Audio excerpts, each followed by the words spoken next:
Hello everyone, welcome to JRF coaching वाला। कैसे हो आप सब? बढ़िया। हाँ सर, तो आज हम लोग क्लास में चलेंगे और देखेंगे कि क्लास में हम लोग क्या पढ़ने वाले हैं। लास्ट क्लास हमने क्या करा था, आज क्या करेंगे, वो सारी बातों को आज हम लोग डिस्कस करने वाले हैं। लास्ट क्लास में हमने देखा था, जब हम बैंकिंग एंड फिनेंशियल इंस्टीट्यूशन में फिनेंशियल इंस्टीट्यूशन जो चैप्टर नंबर 5 है उसका हम लोग पढ़ रहे थे, तो उसमें हम लोग डेवलपमेंट फिनेंशियल इंस्टीट्यूशंस के बारे में पढ़े, जिसमें हमने देखा कि स्पेसिफाइड 4 सेक्टर में हम लोग डीएफआई को डिवाइड किए हैं। फर्स्ट सेक्टर है इंडस्ट्री, सेकंड सेक्टर है हमारा एक्सपोर्ट इंपोर्ट का, थर्ड सेक्टर एग्रीकल्चर था, फोर्थ सेक्टर हाउसिंग को लेके था। फर्स्ट सेक्टर में हमने 4-5 पढ़ा था, लाइक आईडीबीआई, आईसीआईसीआई, आईएफसीआई, मुद्रा बैंक, ये सारी चीजों को, आईआरसीआई, ये सारी चीजों को हमने कवर करा है। आप लेक्चर पीछे जाके देख सकते हो, अपलोड कर दिया है मैंने यूट्यूब पे। प्लेलिस्ट आप बैंकिंग एंड फाइनेंशियल इंस्टीट्यूशन के नाम से बना हुआ है, तो उस प्लेलिस्ट में आप जाना, आपको सारे वीडियोस लाइन बाय लाइन मिलेंगे। सेकंड हमने देखा, जो सेकंड सेक्टर हमारा था वो था एग्रीकल्चर का, एक्सपोर्ट इंपोर्ट का। एक्सपोर्ट इंपोर्ट में हम लोग एग्जिम बैंक को पढ़े, कब आया, कैसे आया, क्या कमिटी थी, सारा डिटेल पढ़ लिया भैया हमने वहां पे। फिर हम लोग आए एग्रीकल्चर सेक्टर में, उसमें हमने नाबार्ड और आरआरबी को कवर किया। फिर हाउसिंग में हम लोग एनएचबी को कवर किए। अब हम लोग नेशनल हाउसिंग बैंक को। अब हम लोग आगे पढ़ने जा रहे हैं एनबीएफसी। जब हम लोग फिनेंशियल इंस्टीट्यूशन पढ़ रहे थे तो हम लोग देखे थे कि फिनेंशियल इंस्टीट्यूशन दो है, बैंकिंग, नॉन बैंकिंग। बैंकिंग में हम लोग चैप्टर 2 में कवर किए थे, टाइप्स ऑफ बैंक वगैरह, उसमें सारी चीजों को कवर करा था, और जो बाकी बचे थे वो सारे डीएफआई में कवर हो गए। अब आते हैं नॉन बैंकिंग में सर, तो नॉन बैंकिंग में क्या क्या होता है। NBFC non banking financial corporation में हम लोग देखेंगे। तो आते हैं हम लोग ये क्लास में और आपको दिखाते हैं। चलिए क्लास की ओर। हाँ, आ गए क्लास में। देखिए, हमने फाइनेंशियल इंस्टीट्यूशन में, हाँ हमने फाइनेंशियल इंस्टीट्यूशन में ये कवर करा था, बैंकिंग इंस्टीट्यूशन। इसमें ये सारे चीजों को हम लोग पढ़ चुके थे। नॉन बैंकिंग में हम लोग देखेंगे। तो अब नॉन बैंकिंग का हम लोग आते हैं, है ना। एनएचबी वगैरह कल हमने कवर करा। अब आज के क्लास में हम लोग देखेंगे ये सारे नीड ऑफ डीएफआई वगैरह हमने पढ़ रखा था। अब आज की क्लास में non banking financial companies. Non banking financial companies क्या है सर? सबसे पहले हम लोग देखते हैं कि ये नॉन बैंकिंग क्यों हो रहा है, तो पढ़ते हैं। NBFC, NBFC stand for non banking financial corporation as per section 451E of RBI act. ये आप सोच रहे होंगे कि मैं सेक्शन वगैरह क्यों मेंशन करता हूं, तो ये जरूरी है, और ये किस में आया, आरबीआई एक्ट में आया। ये सब पॉइंट आप नोट करना जब आप नोट्स लिख रहे हो इस पीडीएफ से, तो इन चीजों को जरूर नोट करना, है ना। A non-banking company that carries the businesses of a financial institution is called non-banking financial corporation। बिल्कुल, एक नॉन बैंकिंग कंपनी जब बिजनेस कैरी करती है फाइनेंशियल इंस्टीट्यूशन का, तो उसको नॉन बैंकिंग फाइनेंशियल कॉर्पोरेशन कहते हैं और एनबीएफसी कहते हैं। ठीक है सर।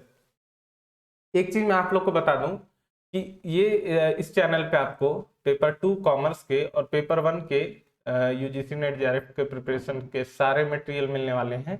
आप चैनल को अपने अकॉर्डिंग देख लो, और आप इतना याद रखना कि इस चैनल को अगर आप फॉलो करते हो तो आप एग्जाम में अच्छे मार्क्स से क्वालिफाई करोगे। अगर आपको बेसिक कुछ भी नहीं पता है, आप पहली बार प्लान किए, आप सोच रहे हो अरे यार कुछ नहीं पता है सर, सब तो एडवांस में पढ़ा रहे हैं एकदम लाइक हाई लेवल, ऐसा कुछ नहीं है। यहाँ आपको आपके लैंग्वेज में जिससे आप समझ रहे हो, आपको अपने टाइप का पढ़ाने का मैं कोशिश कर रहा हूँ, जितना इजी से इजी वे में मैं कर सकता हूँ। और आप इस वीडियो को देखिए, आपको समझ आएगा। और आप इसके पीछे जो भी वीडियोस अपलोड हुए हैं, लेक्चर 1 to 9 10 जो भी लेक्चर हैं, वो सारे आप देखो, ताकि आपको समझ आए, आप रिलेट करके पढ़ पाओ और आपके लिए ये बेनिफिशियल साबित हो, है ना। हाँ सर, तो आते हैं एनबीएफसी की ओर।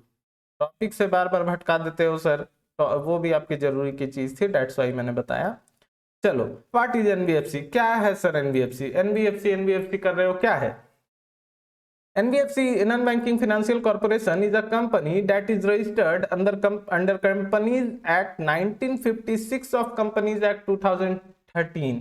कंपनीज एक्ट 1956 में रजिस्टर हुआ है, जो कंपनीज एक्ट 2013 के अंडर आ रहा है। And it's involve in the lending business, ये लोन जो बिजनेस में लोन जरूरत होता है उसमें है, हायर परचेज में है, लीजिंग में है, इंश्योरेंस बिजनेस में है, receiving deposit in some cases. हाँ, कुछ कुछ एनबीएफसी सिर्फ डिपॉजिट रिसीव करते हैं, कुछ कुछ एनबीएफसी सिर्फ लेंड करते हैं। आप समझ रहे हो, ये दोनों काम नहीं करते हैं, तभी तो ये बैंक से अलग है भाई। हाँ, cheat fund, stock and share acquisition, etc. The function of NBFC are managed by both Ministry of Corporate Affairs and Reserve Bank of India.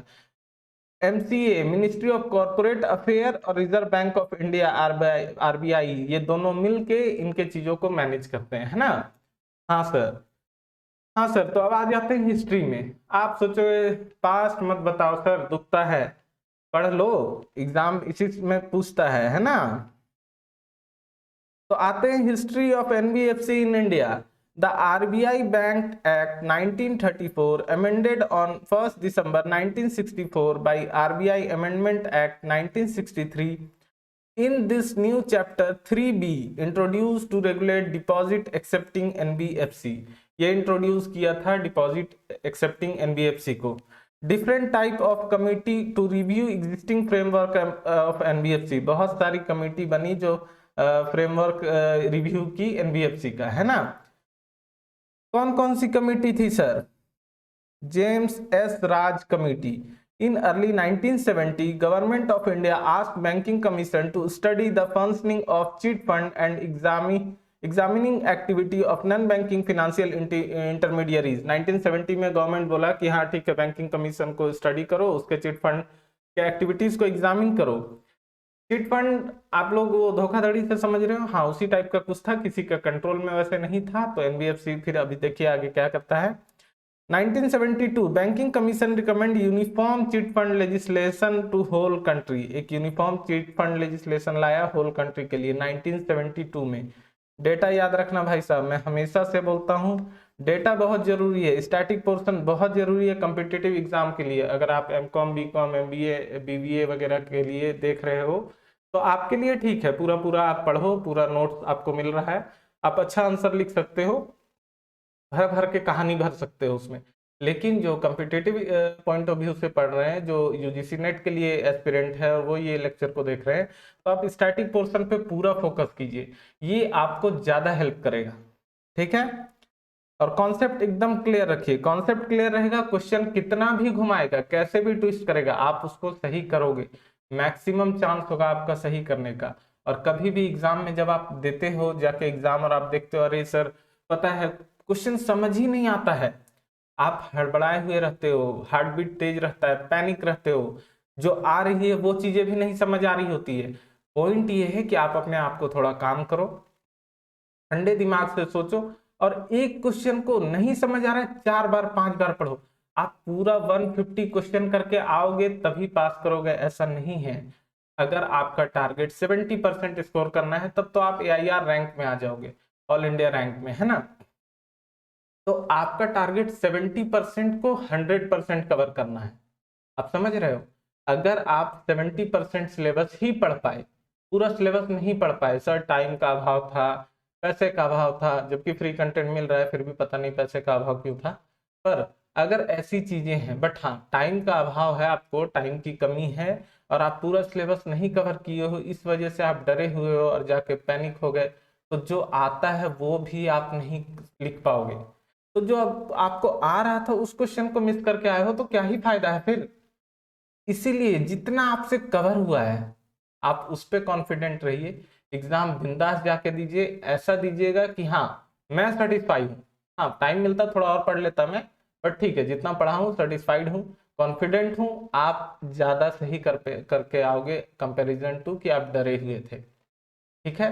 तो डरना नहीं है, जितना मेहनत करोगे उतना ही मिलेगा। अगर आपको अपने मेहनत पे भरोसा है तो आप यकीन मानो आपका रिजल्ट भी भरोसे लायक होगा, है ना।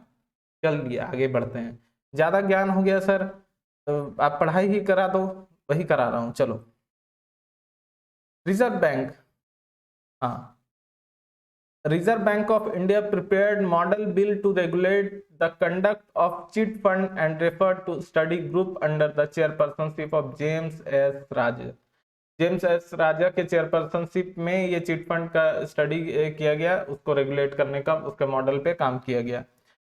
1974 में क्या हुआ भाई साहब, 1974 में study group recommend ban to prize chit and other scheme, ban करने की बात की गई, रिकमेंडेड किया गया कि बैन करो। Direct the parliament to intact bill with insure uniformity of provision applicable to chit fund through the countries. बिल्कुल, ये डायरेक्ट बात किया गया पार्लियामेंट में कि हाँ इसको बंद करना है। Parliament enacted to act prize chit and money circulation scheme act 1978, chit fund act 1982, याद रखना। मैं यहां ले चलता हूं आपको। चिट फंड एक्ट कब है, 1972।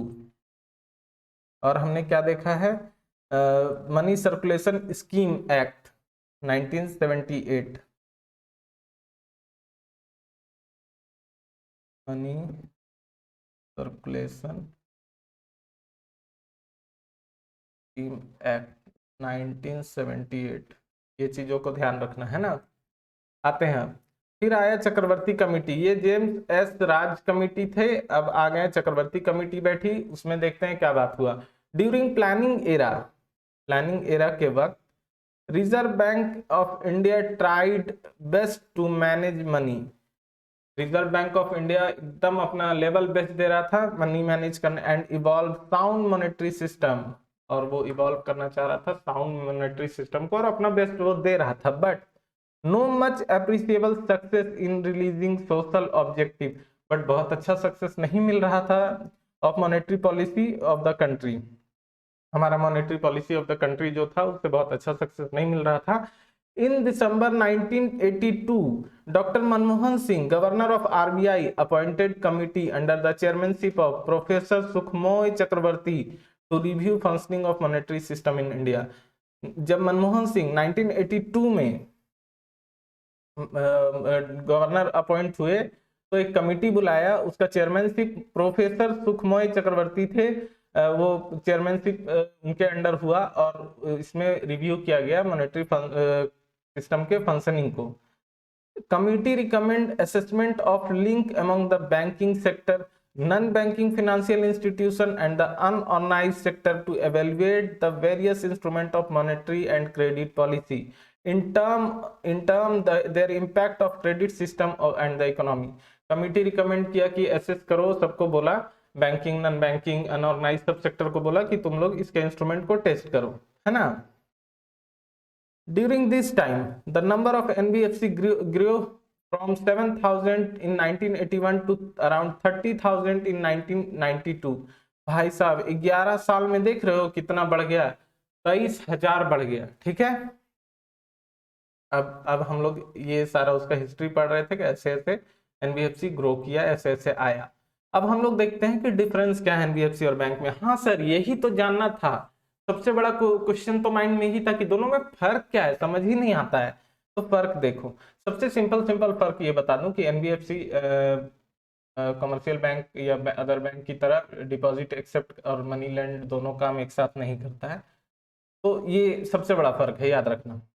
देखते हैं, NBFC perform function similar to bank but there are few differences, bank की तरह ही काम करता है बट कुछ डिफरेंसेस है। तो क्या डिफरेंसेस है sir? NBFC provide banking service to people without holding a bank license, banking service provide करता है पर बैंक का लाइसेंस लेने का जरूरत नहीं है उसको। NBFC cannot accept demand deposit, जब आप गए हैं और आप बोल रहे हैं डिमांड डिपॉजिट कर रहे हैं तो नहीं एक्सेप्ट करेगा, है ना। And NBFC is not part of payment and settlement system, ये पेमेंट और सेटलमेंट सिस्टम का पार्ट नहीं है। And NBFC cannot issue check drawn on itself, NBFC का अपना चेक नहीं होता है। जैसे आप गए एक्सिस बैंक, वहां पे आप अकाउंट खुलवाएं, आप तुरंत 100 रुपए दे के अकाउंट खुलाओगे, आप बोलोगे भाई चेक कहाँ है, एकदम मैनेजर को एटीट्यूड में जाके बोल दिए चेक दो मेरा। आप 100 रुपए का अकाउंट, खैर कोई बात नहीं, 100 रुपए का खुलवा के चेक मांग रहे हो, वो दे देगा आपको, है ना। लेकिन एनबीएफसी में आप कितना का भी बात करो, वहां चेक इशू नहीं करता है, क्योंकि एनबीएफसी को ऑथराइजेशन नहीं है चेक इशू करने का अपना। ठीक है सर, आगे आते हैं। Deposit insurance facility, the deposit insurance and credit guarantee corporation is not available for NBFC depositor like bank. Bank की तरह एनबीएफसी डिपॉजिटर को ये फैसिलिटी नहीं प्रोवाइड है डिपॉजिट इंश्योरेंस का। And NBFC is not required to maintain reserve ratio. Bank में हम लोग पढ़े थे, याद है जब आरबीआई पढ़ रहे थे, मॉनेटरी पॉलिसी पढ़ रहे थे सर, तो हम लोग सीआरआर एसएलआर पढ़े थे। क्या होता है सर सीआरआर एसएलआर, फटाफट बता दीजिए तो। हाँ सर, थोड़ा थोड़ा याद है, भूल गए थे आप लोग, रिवीजन करो, प्रीवियस वीडियोस जाके देखो, आपको याद आ जाएगा। फिर भी मैं बता दे रहा हूँ, सीआरआर होता है कैश रिजर्व रेशियो, एसएलआर होता है स्टेटरी लिक्विडिटी रेशियो। ये क्या होता है, जब बैंक सोचती है कि जितना पैसा मेरे पास आ रहा है, क्योंकि पब्लिक का डिपॉजिट ही बैंक के पास आता है, तो पब्लिक को उस पर इंटरेस्ट देना पड़ता है बैंक को। अब बैंक क्या सोचती है, अरे यार इंटरेस्ट देना पड़ रहा है, सारे पैसे मैं लोन दे देता हूँ, मैं ज्यादा इंटरेस्ट कमाऊंगा, इनको कम इंटरेस्ट। लोन पे अगर 12% अर्न हो रहा है तो इनको मैं 3-4% दे रहा हूँ सेविंग पे, इनका एफडी पे। तो बैंक क्या सोचती है कि बैंक सोचती है सारे पैसे मैं लोन दे दूं। अब आरबीआई ये देखता है कि अगर एक बैंक के पास ऑलमोस्ट उसके 25% कस्टमर भी एक साथ चले गए, तो बैंक इंसॉल्वेंट की तरह ट्रीट करने लगेगा। बैंक बोलेगा मेरे पास पैसा नहीं है, हम सरेंडर कर रहे हैं, है ना। तो जब बैंक उस तरह सरेंडर करने की स्थिति में आ जाएगा, तो आरबीआई इन लोग के फादर पापा जी हैं, लोग उनके पास उनसे उम्मीद लगाने लगते हैं, क्योंकि आरबीआई रेगुलेट कर रही है बैंकिंग इंडस्ट्री को इंडिया में।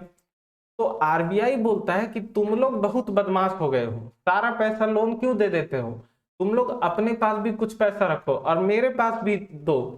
जब तुमको घटेगा तो मेरे पास आ जाओगे मुंह उठा के मांगने, पापा प्लीज हेल्प कर दो, तो तुम हमको एज अ सिक्योरिटी पैसा दो। तो जब बैंक का जो भी एनडीटीएल होता है, net deposit term liability, NDTL होता है, टाइम लाइबिलिटी होता है, sorry, net deposit time liability जो होता है, वो जितना हुआ, जैसे 10 करोड़ एक बैंक के पास जमा हुआ, तो आरबीआई बोलती है उसका कुछ परसेंट, अभी रिसेंटली सीआरआर का परसेंट 4.5% है आई थिंक, एक बार आप लोग देख लेना, और एसएलआर 18.5% है। तो बैंक जाती है, तो आरबीआई बोलता है कि तुम हमको इतना पैसा 4.5% जितना भी तेरा एनडीटीएल है उसका 4.5% मेरे पास ला के रखो सिक्योरिटी।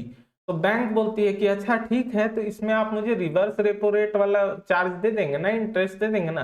तो बैंक उसको दम भर सुनाता है कि पहली फुर्सत में निकल, रिवर्स रेपो रेट का इसको इंटरेस्ट चाहिए, मैं तुम्हें सिक्योरिटी के लिए पैसे मांग रहा हूं कि तुम्हारी सिक्योरिटी के लिए, और सिक्योरिटी पे इंटरेस्ट नहीं होता है।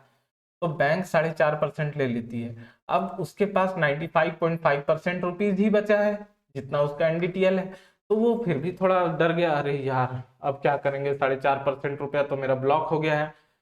अब बैंक, आरबीआई उतना पे नहीं छोड़ी बैंक को बोली कि और 18-20% तुम अपने पास रखो उस एनडीटीएल का, कि पब्लिक आ जाए तो तुम उसको दे सको, नहीं रखोगे तो हम पेनाल्टी लगाएंगे। बैंक बोला अब तो गए, अब तो हम बर्बाद हो गए। लेकिन बैंक को मानना पड़ेगा, कोई और ऑप्शन है नहीं, क्योंकि आप समझ रहे हो हाई कमांड का ऑर्डर हो गया है। अब आप ही के घर में देखते होगे, मम्मी कुछ बोल दिए, पापा मानेंगे ही, हाई कमांड है भाई, मना नहीं कर सकते हैं। तो यहां भी बैंक क्या करेगी, उस चीज को मानेगी। तो बैंक को अभी सपोज करते हैं 18.5% उनको रखना पड़ रहा है अपने पास, तो अपने पास जो पैसे को रखे एनडीटीएल का वो हिस्सा जो अपने पास रखे वो एसएलआर, एनडीटीएल का वो हिस्सा जो सिक्योरिटी के तौर पे आरबीआई को देने गए वो सीआरआर। समझ गए। तो ये एनबीएफसी को ये चीज का झोल नहीं है, एनबीएफसी को बोल दिया गया अरे भाई बिंदास रहो, ये सब बैंक के लिए, तुम ऐस करो। तो एनडीटीएल को मेंटेन करने का जरूरत नहीं है, क्या, सीआरआर और एसएलआर सर, ठीक है, पूरा कहानी ही सुना दी। अब आते हैं हम लोग आगे। NBFC can not indulge primary in agriculture और इंडस्ट्रियल एक्टिविटी, ये ओपनली फर्स्ट प्रायोरिटी इसका प्राइमरी और प्राइमरियल एक्टिविटी, एग्रीकल्चर और इंडस्ट्रियल एक्टिविटी को देखना नहीं है, और सेल परचेज कंस्ट्रक्शन या इमूवेबल प्रॉपर्टी के लिए नहीं है। Foreign investment allow up to 100%, foreign investment इसको 100% अलाउड है। And NBFC company working and in financial body and money handling, ये फाइनेंशियल बॉडी और मनी हैंडलिंग की तरह वर्क करता है। Companies working, unlike bank, NBFC not required to lend loan to priority sector. Priority sector को loan देने का जरूरत नहीं है इसको बैंक की तरह, है ना। अब हम लोग आते हैं सर आगे, आगे क्या पढ़ते हैं।